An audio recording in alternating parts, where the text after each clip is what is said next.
Hello students, I'm your tutor Sarah Adebola and you're welcome to another episode of Natural Skincare Formulation.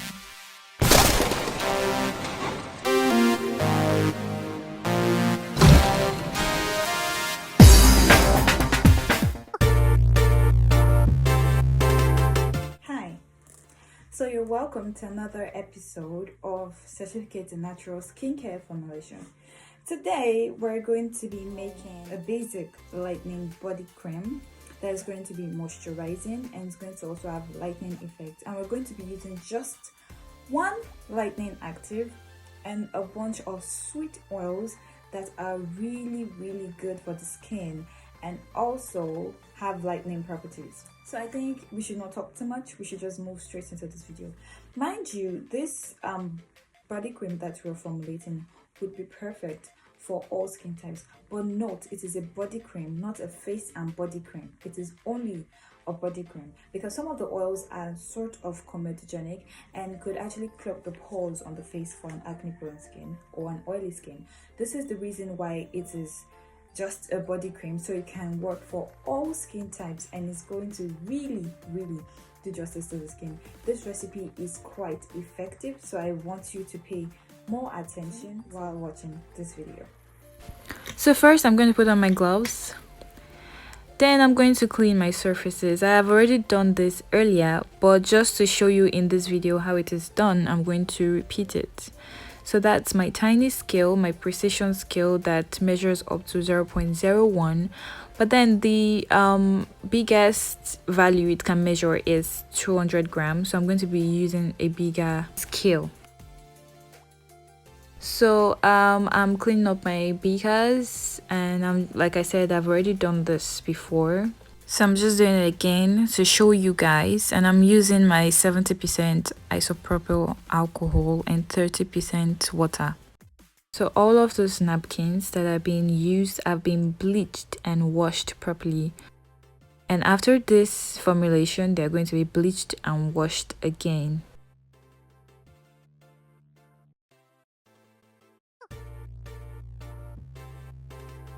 So we're going to start out by measuring our base cream. You might get a little confused because you've not seen the formula. So the formula is going to be inserted at the end of this video, but first I want you to watch the process. So for the distilled water, you're going to be using half of the percentage that you want to use to reduce the thickness of the base cream, because as you can see, this base cream is a little bit too thick to work with.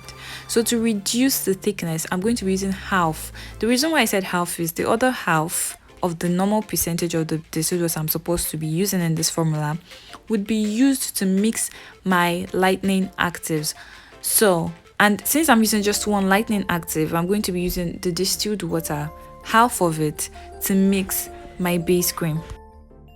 And I'm going to be using a hand whisk to mix this together.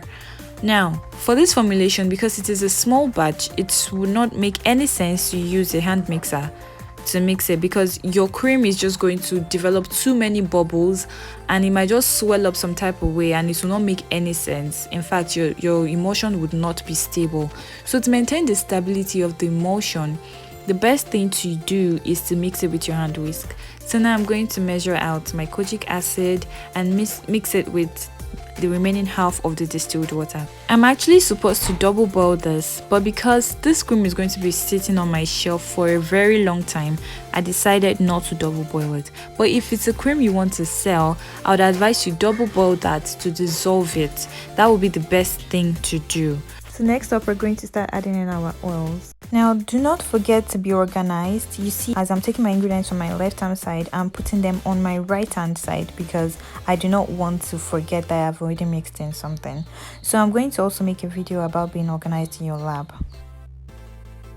So I'm going to add in neem oil. Neem oil is an anti-reaction oil and I really love it in my products because it really helps to kill or stop any reaction that you might get from products, and it also works to fight acne. I'm adding my propylene glycol because it is a solvent and it is also a skin penetrator enhancer, but it is not as strong as this dimethyl isosorbide that I just raised up here. to show you. That tiny thing is very expensive.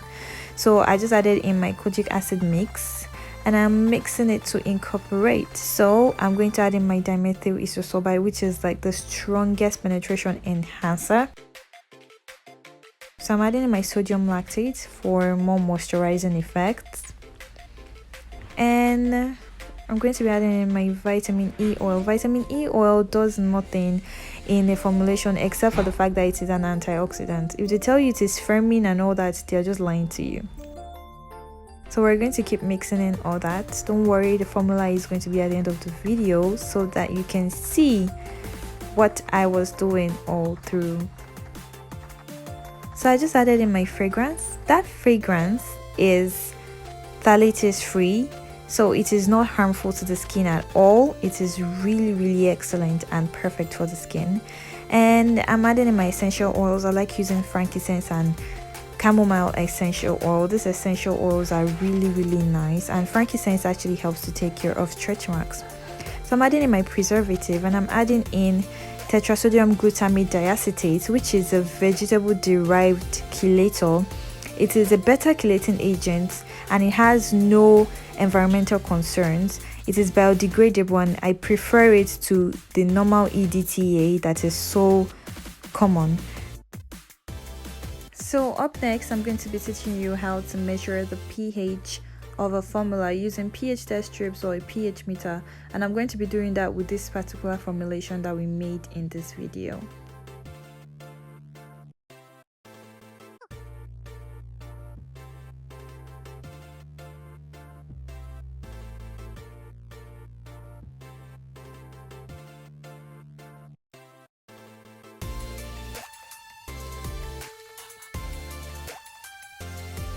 Now this is your homework for today. See you in the next lesson.